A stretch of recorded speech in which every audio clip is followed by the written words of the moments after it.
আজকের ক্লাসে সবাইকে স্বাগতম। আশা করি সবাই ভালো আছো। যদিও করোনার সমস্যা আমাদের মধ্যে আছে, এর মধ্যে আমাদেরকে সবকিছু ঠিকঠাক মতো চালিয়ে যেতে হবে। আমি আশা করব তোমাদের কাছে যে তোমরা সবাই তোমাদের পড়ালেখা ঠিক মতো চালিয়ে যাবে। এর কোনো বিকল্প আমাদের কাছে নেই। যত সমস্যাই থাকুক, আমরা আমাদের পড়ালেখা চালিয়ে যেতেই হবে, আমাদের কাজকর্ম চালিয়ে যেতে হবে। আশা করি তোমরাও তাই করবে। আজকে আমরা আসি আমাদের বিষয়বস্তুতে। আজকে আমরা আবারও ভৌত আলোক বিজ্ঞান থেকে শুরু করছি। আজকে আমরা পড়াবো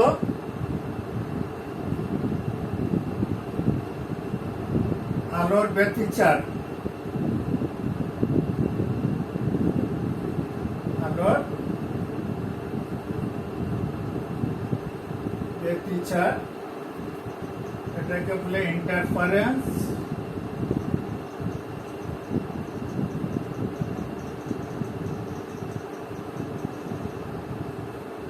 ইন্টারফারেন্স, এটা আর ই, ইন্টারফারেন্স অফ লাইট।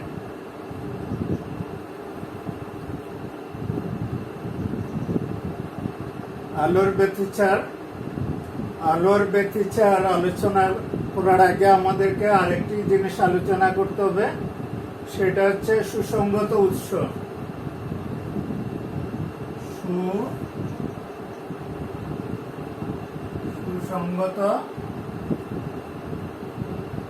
সুসংগত উৎস, ইংরেজিতে এটাকে বলে coherent source. O H R E, coherent, R N T, coherent source. উৎস source S O U R C G, coherent source.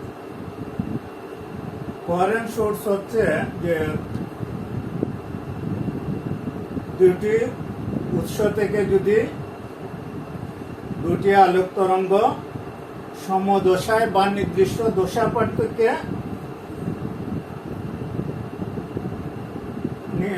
নির্গত হয়, যে দুইটির তরঙ্গ দৈর্ঘ্য একই, তাদেরকে সুসংগত উৎস বলে। যে উৎসদ্বয় থেকে, যে দুটি উৎস থেকে একই তরঙ্গ দৈর্ঘ্যের দুটি আলোক তরঙ্গ সমদশায় বা নির্দিষ্ট দশা পার্থক্যে নির্গত হয়, তাদেরকে সুসংগত উৎস বলে। তাইলে সুসংগত উৎস বলতে বোঝা যাচ্ছে যে এখানে দুইটি উৎস, কিন্তু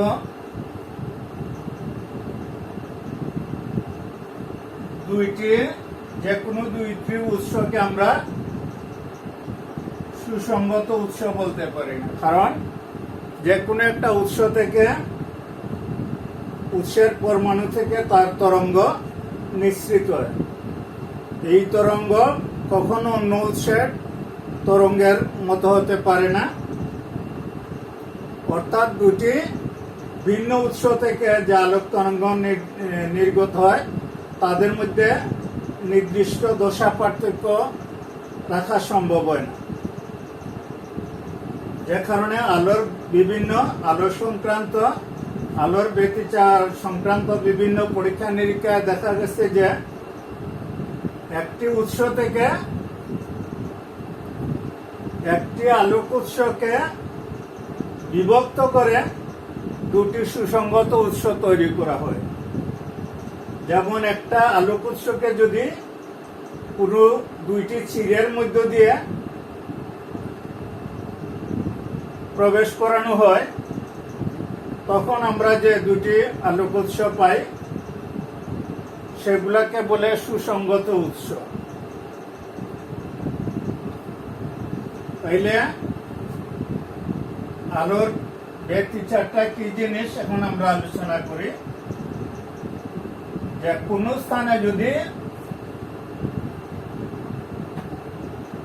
স্থানে যদি দুই বা ততোধিক আলোক তরঙ্গ একটা বিন্দুতে মিলিত হয়, তখন আলোক তীব্রতার তথা আলোক শক্তির পরিবর্তনের যে ঘটনা তাকে আলোর ব্যতিচার বলে।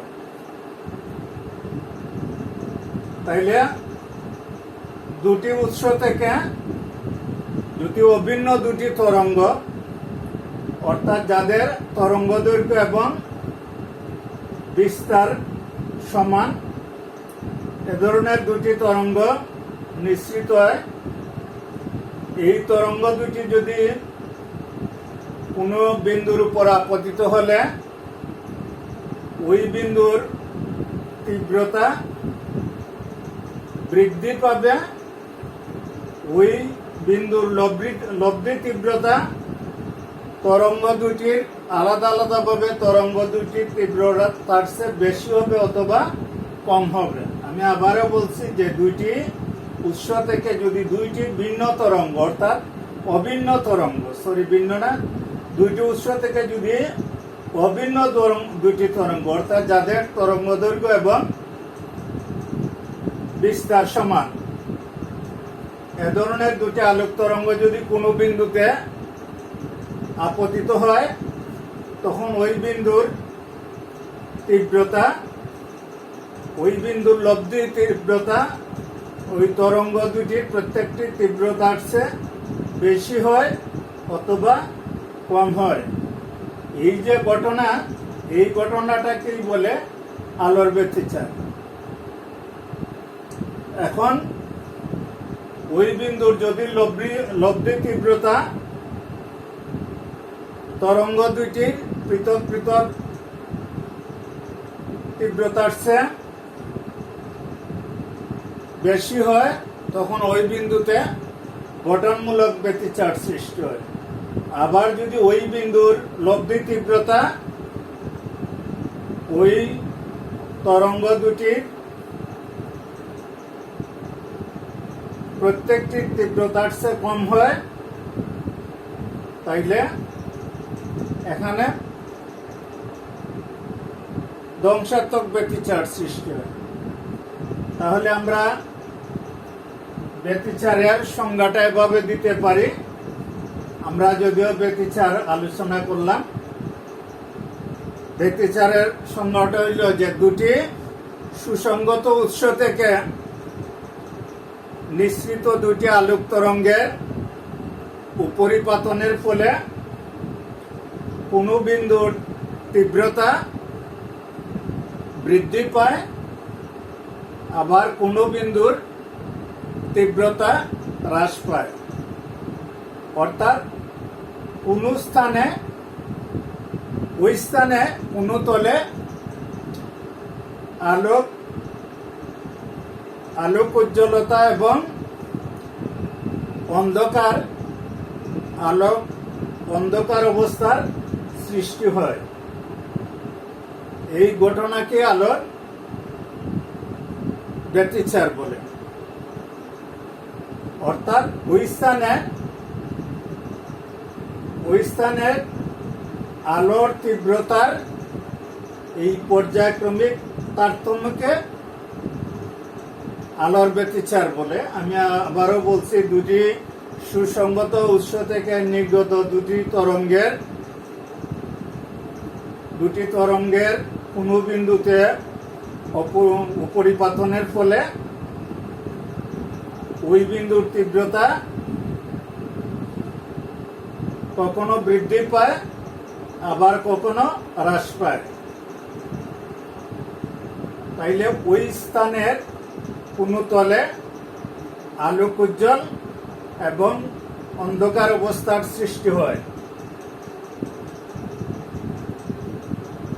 তাইলে এই যে ওই তলে আলোক তীব্রতার এই পর্যায়ক্রমিক যে তারতম্য, তাকে আলোর ব্যতিচার বলে। এখন আমরা মনে করি যে দুটি উৎস থেকে দুটি তরঙ্গ একই রেখা বরাবর চলতেছে। এখন যদি তরঙ্গ দুটি কোনো বিন্দুতে সমদশায় মিলিত হয়, অর্থাৎ ওই বিন্দুতে তরঙ্গ দুটির তরঙ্গ শীর্ষ অথবা তরঙ্গ খাঁজ মিলিত হয়, তাহলে ওই বিন্দুর তীব্রতা বৃদ্ধি পায়। আবার যদি কোনো বিন্দুতে তরঙ্গ দুটি বিপরীত দশায় মিলিত হয়, অর্থাৎ ওই বিন্দুতে একটি তরঙ্গের তরঙ্গ শীর্ষ এবং অপর তরঙ্গের তরঙ্গ খাঁজ একসাথে মিলিত হয়, তখন ওই বিন্দুর তীব্রতা হ্রাস পায়। অর্থাৎ কোনো তলে, ওই স্থানের কোনো তলে পরপর আলোক উজ্জ্বল ও অন্ধকার অবস্থার সৃষ্টি হয়।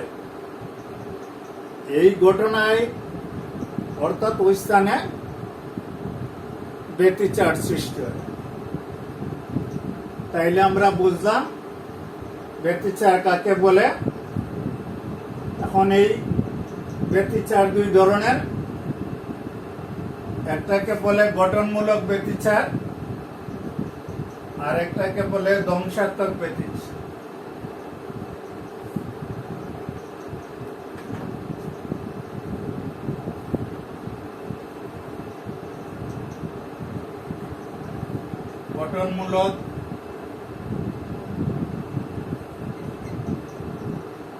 গঠনমূলক ব্যতিচার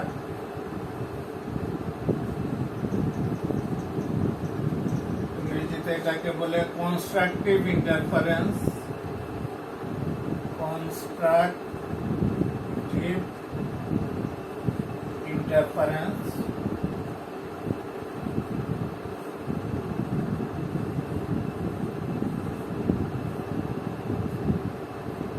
আর একটাকে বলে ধ্বংসাত্মক ব্যতিচার।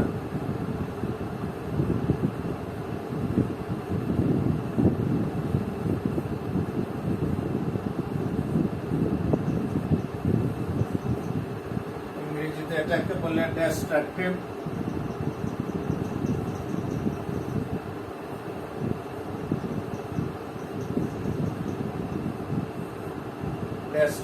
ইন্টারফারেন্স।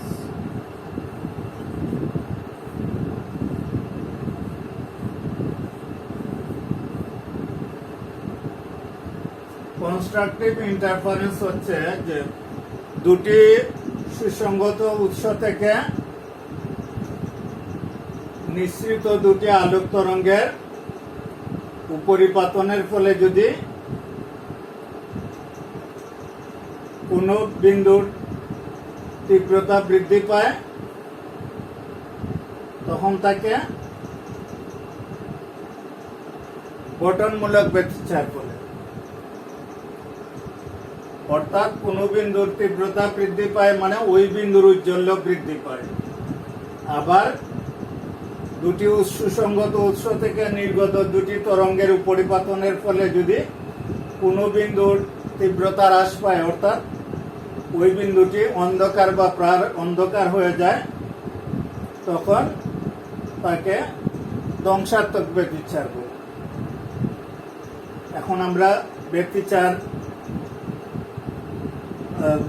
গঠনমূলক ব্যতিচার শিখলাম, ধ্বংসাত্মক ব্যতিচার শিখলাম। তারপরে আসলে আমাদের ব্যতিচারের শর্ত।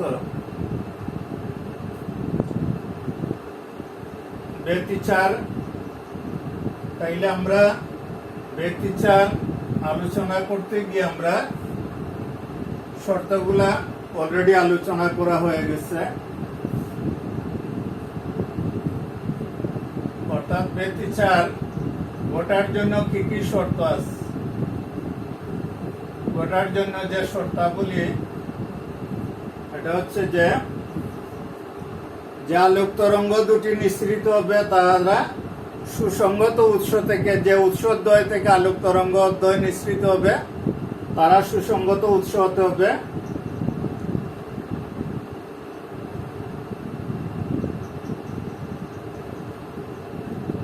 আর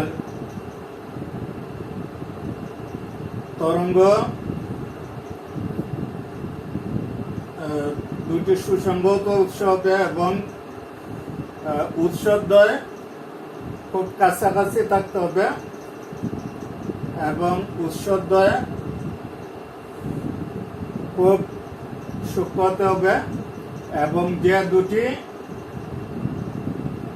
তরঙ্গ ব্যতিচার সৃষ্টি করতে হবে, যে দুটি তরঙ্গ ব্যতিচার সৃষ্টি করবে তাদের তরঙ্গ দৈর্ঘ্য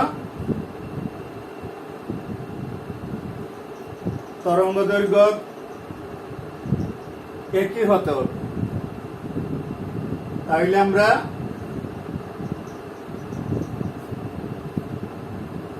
আজকে শিখলাম যে ব্যতিচার কাকে বলে। আমরা এটা আলোচনা করলাম, ব্যতিচার আশা করি সবাই বুঝতে পারছো। তারপরে আমরা ব্যতিচার কাকে বলে শিখলাম, কিভাবে ব্যতিচার তৈরি হয় শিখলাম, যে ধ্বংসাত্মক ব্যতিচার এবং গঠনমূলক ব্যতিচার, অর্থাৎ দুইটি উৎস, দুইটি তরঙ্গ যখন কোনো বিন্দুতে সমদশায় মিলিত হয় তখন ওই বিন্দুর বিস্তার তরঙ্গ দুইটির আলাদা বিস্তারের যোগফলের সমান। আবার কোনো বিন্দুতে যদি বিপরীত দশায় মিলিত হয় ওই বিন্দুর বিস্তার তরঙ্গ দুইটির ওই বিন্দুর লব্ধি বিস্তার। সমদশায় যে বিন্দুতে তরঙ্গ দুটি মিলিত হবে লব্ধি বিস্তার হবে তরঙ্গ দুটি বিস্তারের যোগফলের সমান। আর যখন যে বিন্দুতে বিপরীত দশায় মিলিত হবে সেখানে ওই বিন্দুর লব্ধি বিস্তার হবে তরঙ্গ দুইটির বিস্তারের বিয়োগফলের সমান। তাইলে আমরা বিস্তার শিখলাম, বিস্তার কিভাবে ব্যতিচার শিখলাম, ব্যতিচার কিভাবে ব্যতিচারের সংজ্ঞাটা শিখলাম, ব্যতিচার কিভাবে তৈরি হয় শিখলাম, ব্যতিচারের কি হয় আমরা শিখলাম, যে যে বিন্দুতে গঠনমূলক ব্যতিচার হয় এই বিন্দুটা উজ্জ্বল হয় এবং যে বিন্দুতে ধ্বংসাত্মক ব্যতিচার হয় সেই বিন্দুটা অন্ধকার। অর্থাৎ একটা তলের মধ্যে এই যে বিন্দু থেকে বিন্দুতে একটা তলের মধ্যে এই যে উজ্জ্বল এবং অন্ধকার, প্রতিটা বিন্দুতে একটা তলের মধ্যে যেমন এই বিন্দুটা উজ্জ্বল হয়, পরের বিন্দুটা অন্ধকার হয়, এরপরের বিন্দুটা উজ্জ্বল হয়, এরপরের বিন্দুটা উজ্জ্বল হয়। অর্থাৎ একটা তলের মধ্যে বিন্দু থেকে বিন্দুতে এই উজ্জ্বল এবং অন্ধকার যে সৃষ্টি হয়, এই যে ঘটনাটা এইটাই হচ্ছে ব্যতিচার, এটা হচ্ছে আলোর ব্যতিচার। তাইলে আমরা ব্যতিচার সংজ্ঞা শিখলাম, বিবরণ শিখলাম, কিভাবে ব্যতিচার সৃষ্টি হয় শিখলাম, গঠনমূলক ব্যতিচার শিখলাম, ধ্বংসাত্মক ব্যতিচার শিখলাম, ব্যতিচারের এই ঘটার জন্য কি কি শর্ত আছে তা আলোচনা করলাম। আজকে এই পর্যন্ত। আশা করি সবাই ভালো থাকবা, নিরাপদে থাকবা এবং তোমাদের পড়ালেখা ঠিকঠাক মতো চালিয়ে যাবা। ওকে, আজ এই পর্যন্ত।